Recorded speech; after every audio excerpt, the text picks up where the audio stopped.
Why do you love metal? It's a question that metalheads get asked all the time, a question that has as many answers as there are metalheads. You can love Black Sabbath, the Lamb of God, and Meshuggah, but the specific reasons you love each band may intersect very little, if at all. The purpose of this show is to dig into the question, to explore and celebrate the vast stylistic variety within the metal genre. So, why do you love metal? Let's find out on 5 songs. And here it is. We're back here at the Maidstone Theatre in Ypsilanti for another episode of 5 Songs. I'm your host, Kevin Tulppo. My guest today is Daryl Mitchell, guitarist for Hate Unbound. Welcome to the show, Daryl. Thanks for having me. I appreciate it. Thanks for coming, man. It's I'm kind of excited to have you here because I know that you've been performing for a long time and you've got a pretty broad knowledge of of metal and all its different subgenres and the history and stuff like that. That was a really long way of saying I'm old. A little long in the tooth. That's all right, man. Well, as everybody knows by now, Daryl has brought in 5 metal songs that he digs for one reason or another, and we're going to dig in and find out, why he likes these particular songs and kind of what makes him tick as a metalhead and as a musician. So, the first song on your list today is Metal Church, Beyond the Black. This is off their first album, yeah? Yeah. Just flashback to the year early to mid 80s, 84. I'd grown up on the normal radio stuff, so Black Sabbath, Judas Priest, who I still love. That's probably my favorite all-time band. Halford was always amazing. Scorpions. And come the 80s, we had an evolution in the music. It got a little heavier, right? And all of a sudden we started hearing like Rad on the radio. It was a little heavier. And then you'd hear Metallica's Fade to Black on the radio, which was kind of mind-blowing at the time because they were a thrash band, Right. And so I really got into that music, at least at the time. I'm not a religious person by any means, but that heavier stuff like Metallica and Megadeth at the time, almost when I heard it, it was like a religious experience. My brain started to think a little differently. It's like, right. You could tell it was a different place musically. Well, I mean, you and I are pretty much about the same age, so you're, that's pretty much my story as well. I mean, I found, someone had just given me a Dead Kennedys tape, which was pretty awesome. Yes. And one day I was walking to the bus stop on my way to school one day, and I found the Kill 'Em All on cassette just laying on the sidewalk there, like the universe wanted me to have it. Right. There's like one ray of sunshine on it. Yeah. So this song in particular, Beyond the Black, what do you like about this one in particular? Well, that album, I bought it because I heard it was metal. I was just getting into metal. It says so on the label. And the cover I thought was fantastic. It's like this Gibson Explorer looking like a cross, and there's this smoke, and it was fascinating artwork for a cover to me as well. And when I popped it in. The first song we're going to go with is Beyond the Black. I'd never heard anything like it, even comparatively to the Metallica at the time. Oh, yeah. I'd never heard any of the early Slayer, so I didn't really know what that was. So when I heard this, my brain, it started firing different places and thinking different things, and it was very life-changing. And even to this day, this album's definitely one of my top 3 albums ever, if not my favorite all-time album. So yeah, it was something very new to me, and I didn't love it just because it was something my parents hated, because that's a good sign of that's just side benefit. Yeah, it's that's a good sign of rock and roll or heavy metal. Your parents hate it. It's probably pretty good. I think Lemmy said that too, but I do love this album. It's I think it's fantastic. So. Cool, man. Well, let's cue it up and have a listen to it. This is Metal Church with Beyond the Black.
I used to listen to that album so much when I was a kid, and like a teenager back in the day.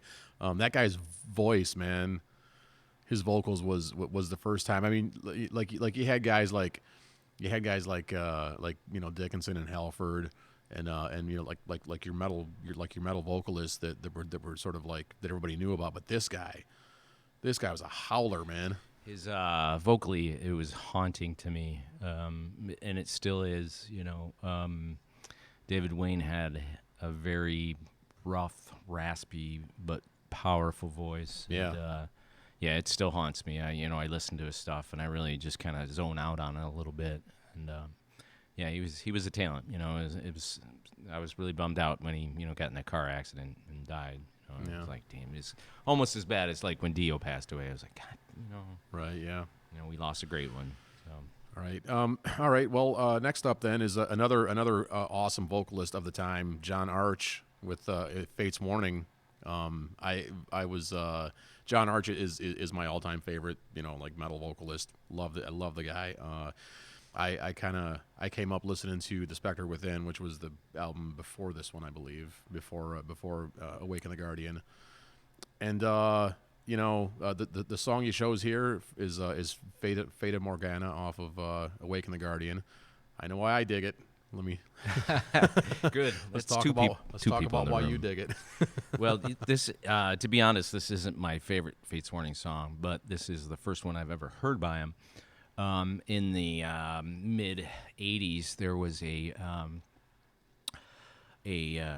show that was aired on the local rock station here, and it was called Metal Shop, and that's where I actually discovered a lot of music. Fates Warning.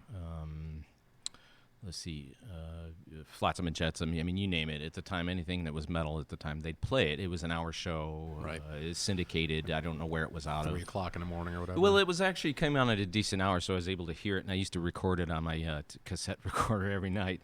Oh yeah, who and- remembers those days? Exactly. Who even knows what a cassette is These anymore? kids are so spoiled.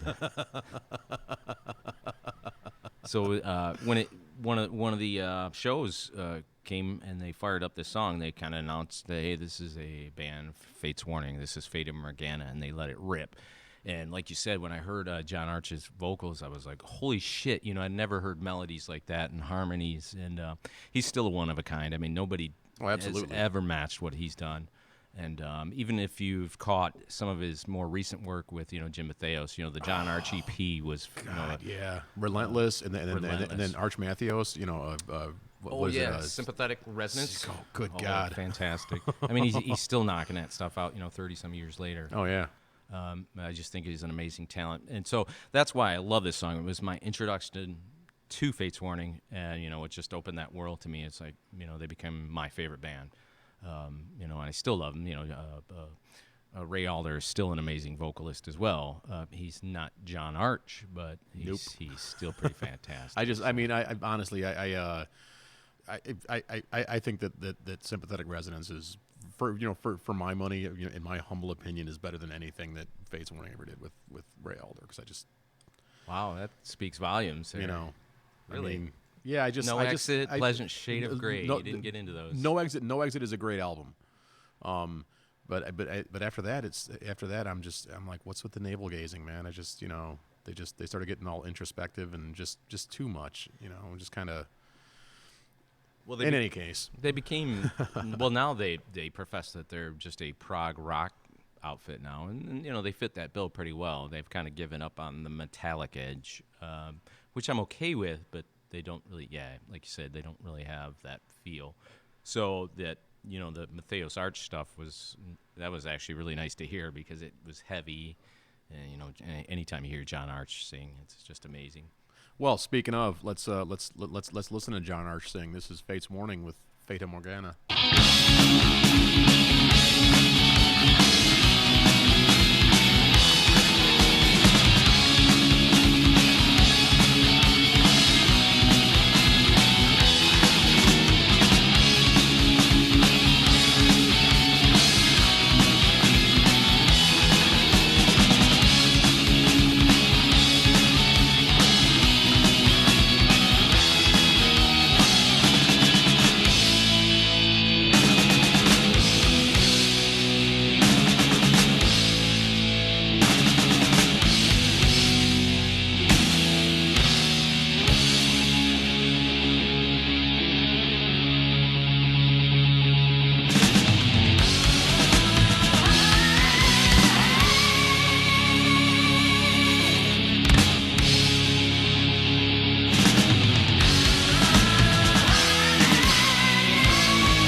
running. That's the old good stuff. God damn, that stuff is it's so good.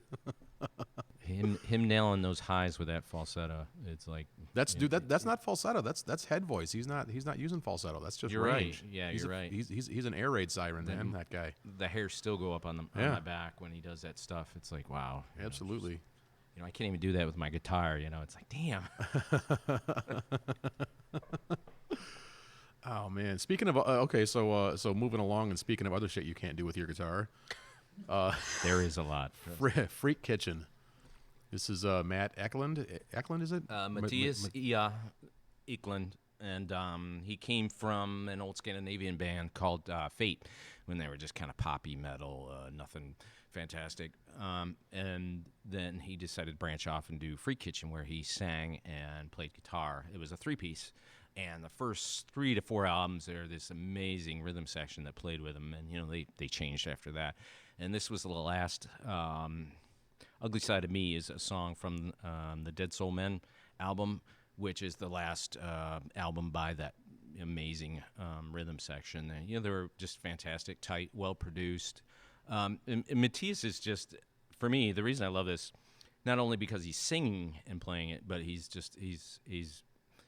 not only a talented guitarist. I think he's on another level. Oh, he's amazing. Yeah, He's you've absolutely checked him amazing. out. Yeah. He thinks completely out of the box, whereas, I don't know about you, but I think inside the box a lot. And, it's a comfortable space to be. And this guy just does, he'll pick up shit he finds and play with it, on his guitar, you name it. He'll grab a comb.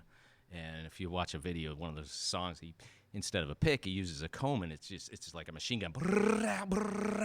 It's Right. He's pretty innovative. So other people might think that's noise, but he's proven himself musically. He's played with orchestras. He's very knowledgeable about music, and he kind of blows my mind. I wanted to thank Jax, who used to do the merch for Symphony X. She turned me on to their first album, and ever since there, I just been in love with this band. Just mind-blowing guitar playing. His voice, who cares if it's not the greatest? He's no John Arch, but I think he does a great job at everything he does. Yeah. And he seems to be a humble soul too. He's not all cock-starred out. Like, I love Yngwie's playing, but when he talks, it's like, why? Yeah, it's like I was telling I was telling somebody a while back that I love hearing Steve Vai play. Can't stand watching him play. Really? Let's talk about that just a tiny bit, because I do love Steve Vai, but as far as watching, maybe Just not. it was just his fucking faces he makes. he's all doing Zoolander and shit while he's playing. Blue Steel. Right. Too fucking fun. I'm never gonna be able to look at him the same again after this. See? Thanks, dude. Glad to help. Ruined him for me. All right, man. Let's get back to Matthias Eklund and Freak Kitchen. This is The Ugly Side of Me. Let's check it out.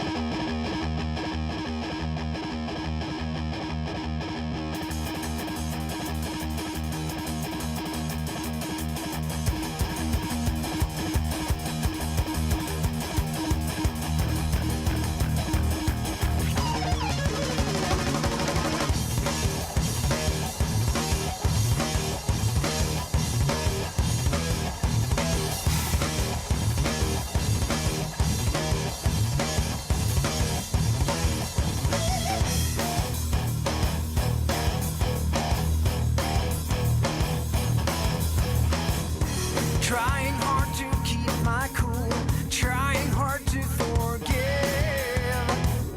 But I've been pushed around too long, drained on my will to live. Don't provoke me, I'm a desperate man. You don't wanna know where I'm gonna go. You don't wanna see the ugly side of me. Let it all come down, burn it to the ground. You don't wanna see the ugly side of me.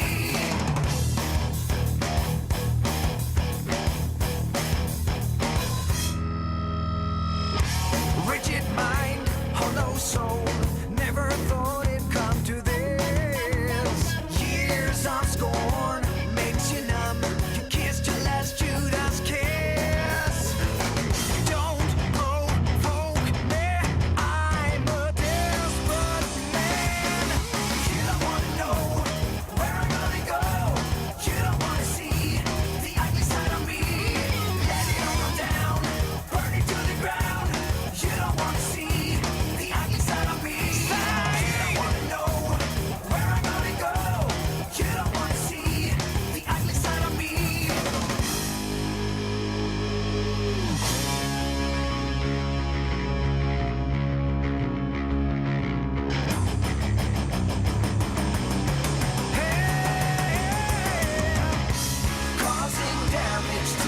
protect myself.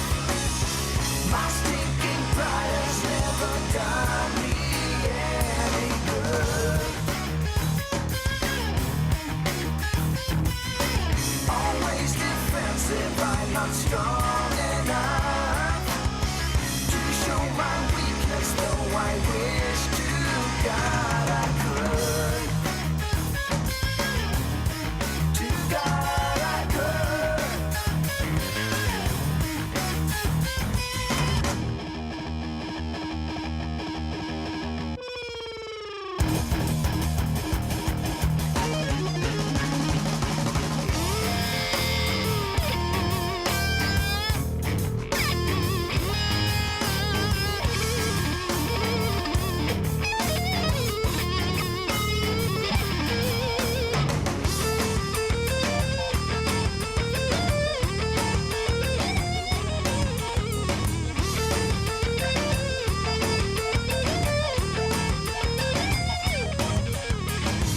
Don't provoke me, don't provoke me, don't provoke a desperate man. You don't wanna know where I'm gonna go. You don't wanna see the ugly side of me. Let it all come down, burn it to the ground. You don't wanna see the ugly side of me. You don't wanna know where I'm gonna go. You don't wanna see the ugly side of me. Let it all come down, burn it to the ground. You don't wanna see the ugly side of me.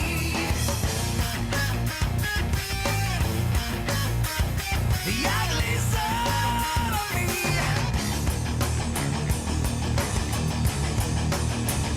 The ugly side of me.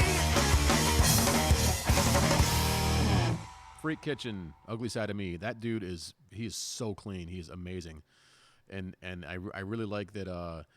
He kind of switches between like metal and hard rock and just jazz. He's just like very very groovy, and he kind of Yep.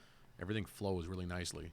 Yeah, the actual solo of that, if you caught that, he does a little jazz bit in there, and I think he's a well-versed musician in many styles. And, for any guitar players listening, I'm sure there's a lot because, I've watched who's done this show so far. Yeah, go Google Freak Kitchen and just, hunt down the stuff he's done, and I think you'd enjoy it. He's pretty amazing. Yeah, even I've heard of course I've heard a lot of that stuff, and even there's some more there's some kind of quieter kind of more even poppy oriented stuff that he does that just has amazing guitar solos. Just like guys that can play guitar like that is just like, all right, dick. Well, beyond that, I think you can tell when he plays or when he speaks about playing, you can tell he loves it. Oh yeah, He absolutely loves it, and that's something you can feed off, no matter what level you are. Even if you just got your first guitar, I think you can go, wow, that's where I want to be. That's where I want to be, but I just don't have the work ethic. So. I don't know. I kind of get there when I hear new stuff I just have been really digging a band that I'd never heard before. Called Extol. I guess they're like a Christian metal band. Love Extol. Yeah, dude. they're so good. Amazing band. Dude. I'm really digging on them for the past few weeks. And I just got done writing a new song for my band that was largely influenced by, just largely inspired by Extol, just because of how they put stuff together. And so I just come up with this new song, and I'm really super geeked about it. And I'm just like, let's get this together so we can play it. It's just. Kevin, I would love to hear that. If it, if it truly was inspired by Extol, because I love that band, and they had broken up for a while, Yeah. and I think like about a year and a half ago, they came out with a new album, that self-titled one, and then just my head exploded. It was perfect from start to finish, and Yeah, I think what helps is that Matt, my drummer, has been he's been doing a lot of practice and working really hard at doing some more aggressive metal type stuff. Like he's been developing like kind of blast beaty type stuff like Really? that. Yeah. Oh yeah. Interesting. I'm intrigued. Yeah. So I'm really geeked about that because we're gonna like try and start to push my band in a little more musically aggressive place, and I'm really been kind of itching for that. Anyway, now that we're all digressing about stuff, It's good. I could talk about it all day. I mean, Absolutely. it's a true love. all right, let's get back to the list. Next up is a band called Angra, and this song is called "Spread Your Fire." Yeah, for those who aren't really familiar, you might recall the name Angra from Megadeth's recruiting for lead guitar on the last album they just put out, Kiko. And as you'll hear in a minute, Angra, at least in my opinion, this is just my opinion, Angra are one of the most talented bands I've ever heard. Rhythm section, guitar-wise, vocally, this has Edu Falaci from Alma singing on it, and he's just a fantastic singer. You kind of see a theme here, with the exception of Metal Church, which was heavier, but I do like some good vocals as well. Well, I guess Freak Kitchen isn't really John Arch level vocals either, but Edu is a fantastic singer. This is a great album. I can see, and hopefully you can hear it too, why Dave Mustaine recruited Kiko from Angra. They're a very talented band, and personally, I would listen to Angra any day over Megadeth. I love thrash, but Angra were just an amazing band, and I was kind of bummed when Kiko had to leave because they were up there. One of my top. They're definitely in the top 10 because their first couple albums they had a different singer, and it was not the same level as this. But yeah, I hopefully you guys find it as juicy as I do if you've never heard it before. Cool, man. Let's fire it up then. Angra, "Spread Your Fire."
your fire very fast.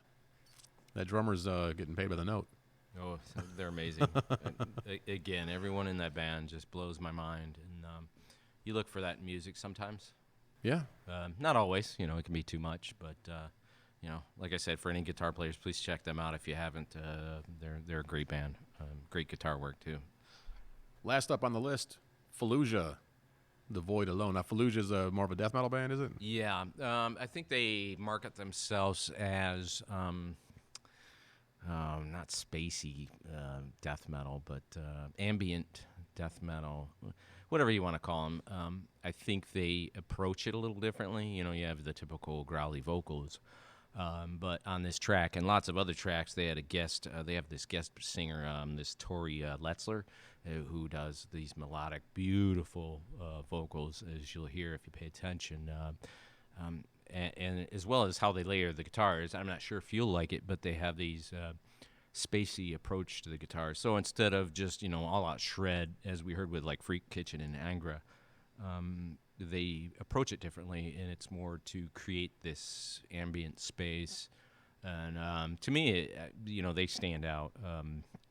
I'd caught them when The Flesh Prevails, their last album about a year and a half ago, came out, and my mind was blown, and then they came through town on Summer Slaughter, and I go, there's no way they're going to pull this off live, and it was just fantastic. Their drummer was a machine. I remember his feet were almost a blur. He was just, it's like, how the fuck do these guys do this shit, night after night, but... yeah, so they're death metal, but they're different.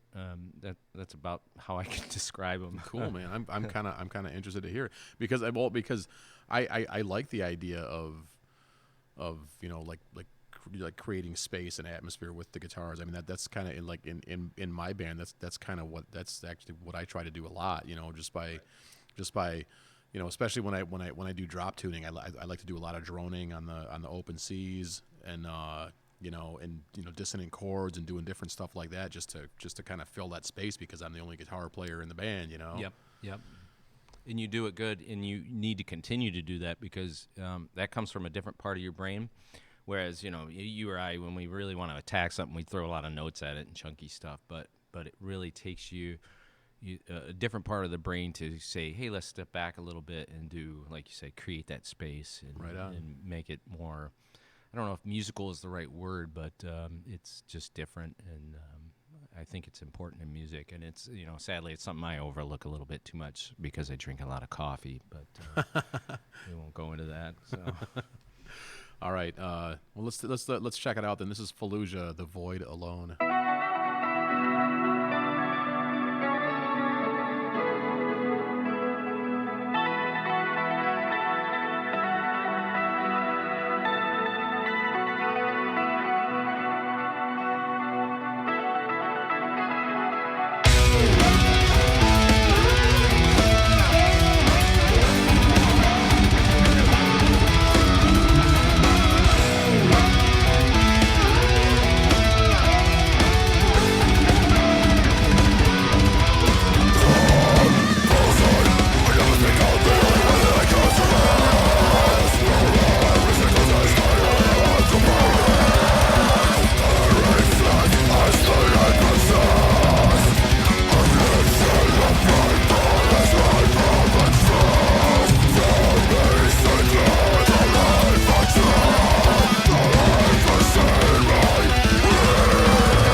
Fallujah, The Void Alone. I don't know why you think I would have a problem with that. That was awesome. I'm glad you It was thought great. that. I'm glad you enjoyed that. I think they're just amazing. Just the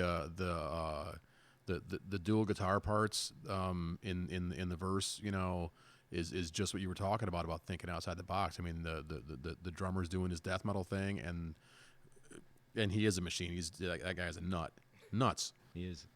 And you know, and the vocalist is doing his thing, and the guitar players are doing something else that works.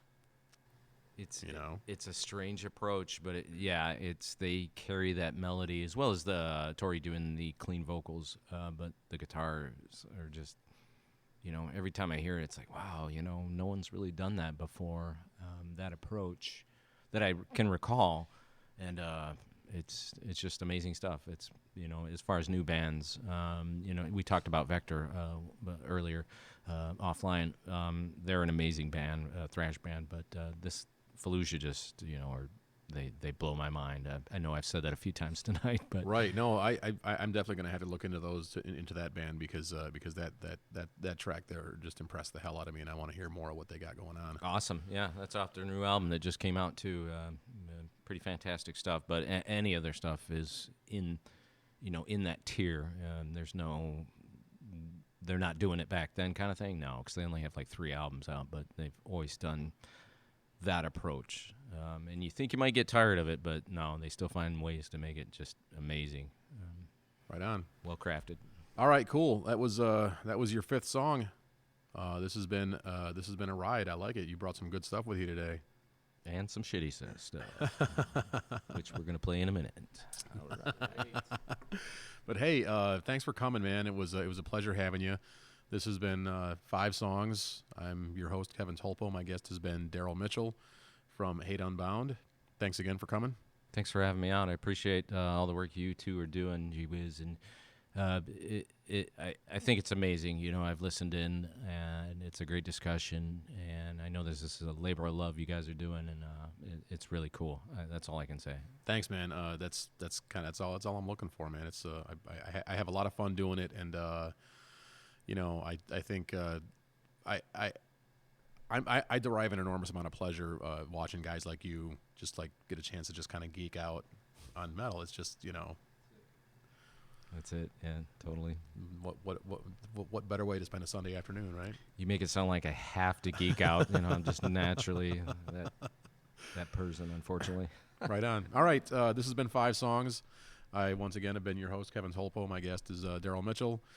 Got Gary Willibey over here making us sound good, making us sound like we know what we're doing. Thanks, Gary. Thanks again, as always, to John Archer for letting us record this here at the lovely and talented Maidstone Theatre in Ypsilanti. And to close it out, we got Daryl's band Hate Unbound with their song Revolt to Destroy. Check it out, and we'll see you next time. From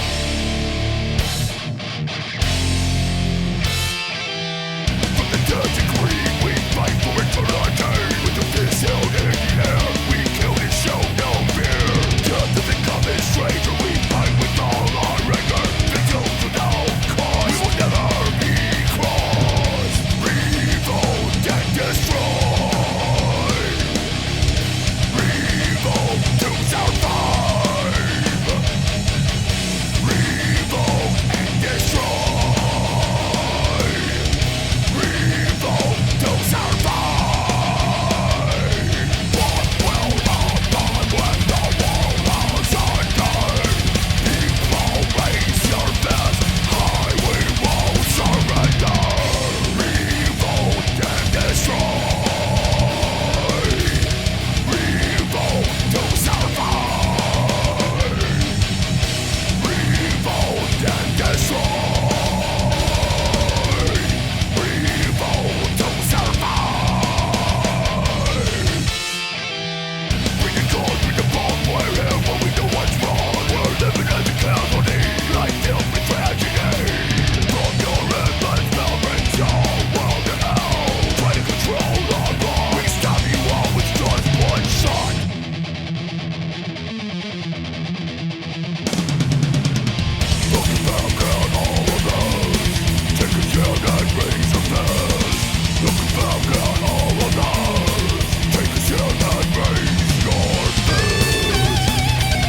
I could talk metal all day. I mean, it's a true love. All right, let's get back to the list.